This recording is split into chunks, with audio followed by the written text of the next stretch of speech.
This video is going to be a look at some Gus Edwards film and not just the impact that he's having in the run game, which I think we all expect at this point if we've paid attention to Ravens football for any length of time, but also his intentional usage in the run game, particularly as a lead blocker on sweeps for Duve and Flowers. I think that we're also utilizing some counters off of that same motion.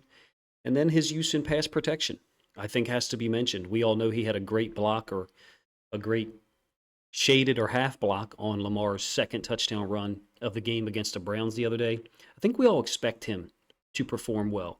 You're talking about a guy whose career is 5.1 yards per carry. When you look at the stats, not a single year lower than 5.0 yards per carry until this year, in fact. But the thing to notice about his usage, which in previous years he's always split carries with J.K. Dobbins or split carries with Mark Ingram, or didn't play at all in 2021. Last year in 2022, didn't play the first 6 games. Then really played extremely well for us. Wins against Cleveland and Tampa Bay, talking about like 5.4 yards per carry across those 2 games. Inactive for a couple of games, finished the year with 87 carries, 43 yards. Did carry the rock a lot in the playoff loss at Cincinnati, mind you. This year, again, 87 carries last year total. This year, through 4 games, he's got 44 already. The Ravens coaching staff trusts him, meaning they trusted him in the second half against Cleveland to be used as a blocker in pass pro. They trusted him to carry the football and not fumble. We do know that he had a big fumble last year against Jacksonville that ended up costing us, clearly.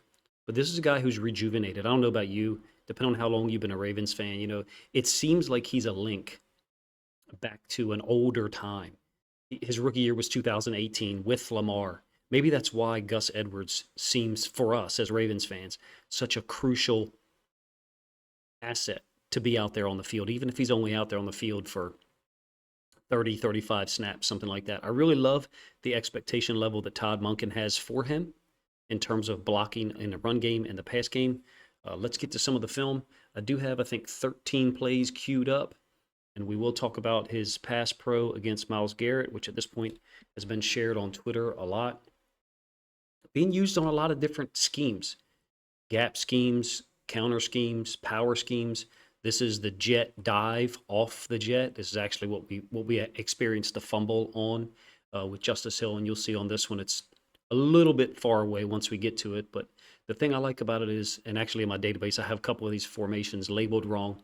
It's twin wings. So you got 2 receivers off screen to our left, and then 2 tight ends, 12 personnel to our right, or to the offense's left, the right of our screen. You can see it's the fake jet, and then Lamar's got to reach to get out there to this, which is a good thing that we have to reach to get out there because it stretches the defense. It forces them to stretch horizontally. Look at the conflict that this guy's being put in. We've got 2 tight ends off screen to this side, Andrews and Likely, holding or pulling defenders out there. Huge cutback lane for Gus. I think Justice Hill had an 11-yard gain on this same concept this past week. 20-yard gain unbalanced against the Bengals. He provided, I think, a crucial physical element against that Bengals team, something that when he's not there, we seem to be lacking. Potentially, we'd be lacking this year. I don't know about you, but I feel like we need all 3 of our running backs there, all 4. If Keaton Mitchell is going to be active on game day, it's going to be tough to get in there. Kenyon Drake, Keaton Mitchell are talented guys. For my money, like, I want Gus Edwards to play every game, but that's a little selfish. I would be okay if we strategically sat him 1 week this year to let him stay as fresh as possible for the stretch run. But I understand that's not how football roster configuration works yet. But when they expand to 18 games or even more, God forbid, people are gonna have to change their mindset. So this is a 3rd and 2, game ender, 9th drive against Cincinnati. And you get a great job by Zeitler and multiple guys up front, 6 yards, maybe 7 yards on power to finish things off. I don't know about you, but I love the mentality that Gus brings to our offense. That ability to make people miss, but keep my shoulders square to the line of scrimmage, run through tackles. In this case, it's DJ Reader, who's not able to get a complete arm on him. Gus is a power back who's also very good at blocking. This is a perfect concept for Gus. Wham, trap. Talked about this a couple of times in other videos. You will get the end zone angle of this one. I love the concept. EA called it a triple trap one time, and I think that's also an accurate term. We've only been running it out of twin slot. So this is the slot side, and we've been running it to that side. We got to run some other stuff out of this, and I think we will, but it's a trap on the backside D tackle, and everybody else is getting pinned down. Now Zeitler is stepping out to the 3, so it's an interesting scheme in that he's stepping out here, and Ricard is going to pin down on the backside D tackle, slow motion run it. It's a perfect scheme for Gus, because once you get Gus downhill to the line of scrimmage, it's extremely difficult to tackle him without having him fall forward for another 2 or 3 yards, and that's been the case throughout his entire career. Another unbalanced against the Colts kick concept, and one thing he's also really good at is finding the hole on these downhill run lanes. We were rolling here, I think on the 8th drive, I believe it was the 8th drive, converting the 3rd and 1. Again, you get the end zone angle. He's excellent at finding the lane. The design of this is supposed to be underneath of Ricard's kick-out block. That's where the design is supposed to be. I don't think Lamar's necessarily reading it on this one, but Gus ends up hitting it off of the guard's pull for a big game. I think it was Macari actually on the pull. All right, so 2 instances of him being used as a lead blocker. I know I've talked about this in other videos. I'm sure other people have as well. And you'll notice where he is. He's to the side that the sweep is going to. Additionally, you've got 2 tight ends out here, and Ricard is to the backside. There's going to be some variations in how we run this sweep. It does not due to whether we're running it with Duve or whether we're running it with Flowers. When I talk about the variations, I'm really talking about where Ricard is located. It used to be Ricard, if it was going to be the sweep call, Ricard would be to the sweep. If it was going to be a counter to Lamar, then Ricard would be down here. That tendency, that pattern, that tell is pretty much gone. And I think Gus Edwards is the guy who's making it possible. And that's why this is now the 3rd time I've talked about these plays in video form.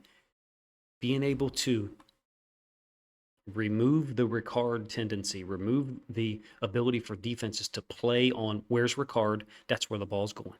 That day is gone. And that's another thing that I think people are enjoying about the Todd Monken offense. We definitely had a hiccup against the Colts in week 3 with some of our calls in the 3rd quarter. Now, check this out. Ricard and Gus are on the same side. So conceptually, Gus is a lead blocker potentially for Zay on the sweep. Conceptually, this is the third play in a row that I've shown you where Ricard is on the wrong side. Ricard is away from the play. It's a beautiful concept. I forget who it was that said, someone on ESPN talked about it Gus being used as a blocker, using basically Zay Flowers' gravity to help Lamar get open. It's really cool that someone will be talking about that. I forget who it was, because it didn't seem like to me that's the type of analysis you get on a lot of TV shows. But in any case, Ricard is away from the sweep. Gus potentially being used as a lead blocker. This is not a read. You can tell by the way that Zay Flowers changes his pad level on the run through there. 10-yard touchdown run by Lamar. Clearly, Todd Monken is going to use Lamar as a runner down in the red zone, inside the 10, inside the 5. It's been incredibly effective for us this year. In my opinion, this is the guy he's one of the pieces that makes it all possible. In previous years, Ricard would have probably been here, dead giveaway, right, as a lead blocker. Or because Ricard was here, it would be the give on the sweep. Now, we're almost going in the other direction, going away from that tendency. Maybe Monken looks at it by week. Hey, this week we'll have a Ricard tendency. Next week we won't. It seems very intentional to me, and I think Gus Edwards' unique physicality, body size, and build, and then he's fully healthy, makes it all possible in terms of him being involved in it. Against Cleveland in the run game, Gus clearly had an impact. I will show the block against Myles Garrett. This was a huge moment. We had just had the 55-yard screen to Justice Hill called back, and we come back with a same-side run concept. Gus makes a guy miss and gets 16 yards on 1st and 20. Ricard is to his side now, but the sweep is going away from them. Now, we have been running a play where we motion to that side, and we run the ball up underneath of it with a same side run, which is somewhat more difficult to pull off because of the timing of it. The Ravens are, in my opinion, that's what makes it fun to try to analyze this Ravens offense this year, is that we're running so many different concepts. It is a challenge for them to execute all those concepts and not make mistakes, not have fumbled exchanges, or not have guys lined up on the correct side. In previous years, those things occurred more often. They have not been a big element so far. This is going to be Gus. Some people called it saving Lamar Jackson. Myles Garrett's going to be free here on the rush. Now you can see he's clearly in the neutral zone. He does try to back up, but he's still in the neutral zone, in my opinion, when he backs up. It's not like you get credit for trying to back up. Oh, we're not going to call it because you're not as far in the neutral zone. He's across the line by 4 inches after he resets, probably maybe 6 before he resets. But in any case, Gus stones him. Now, maybe Myles Garrett is pulling up a little bit because he sees Lamar throwing the football. Someone mentioned that to me in our Discord, but Lamar hasn't even pulled the pin on the grenade yet. And Gus is already stoning Myles Garrett. Myles Garrett's a fantastic football player. I thought the Ravens went at him a little bit. I thought we made him have to be physical. We matched his physicality level at times, not throughout the game. He's a brilliant football player, Hall of Fame talent, right? He just whizzed right by Macari. Gus stoned him, though. This ends up being a DPI. It's an obvious call. I think it's a beautiful example of what Gus can do. He's been in so many high leverage moments. He's been in so many games for this football team since 2018. And I think Todd Monken is asking him to do more because he is a veteran. He is more experienced than some of the other guys. You guys let me know what you think of the plays that I selected here to illustrate how well he's playing. I think he's 4.4 yards per carry this season. Maybe it's 4.47 or something like that. I think that'll improve over the course of the season. The second half against the Browns, to me, looked like intentionally conservative play calls to just possess the ball, run clock. And Gus Edwards was the reliable guy, the guy who we trusted to go out there and not fumble the football. This is a pass play that's completed, I think, to the field to Gus, ends up being 7 yards on a 1st and 10.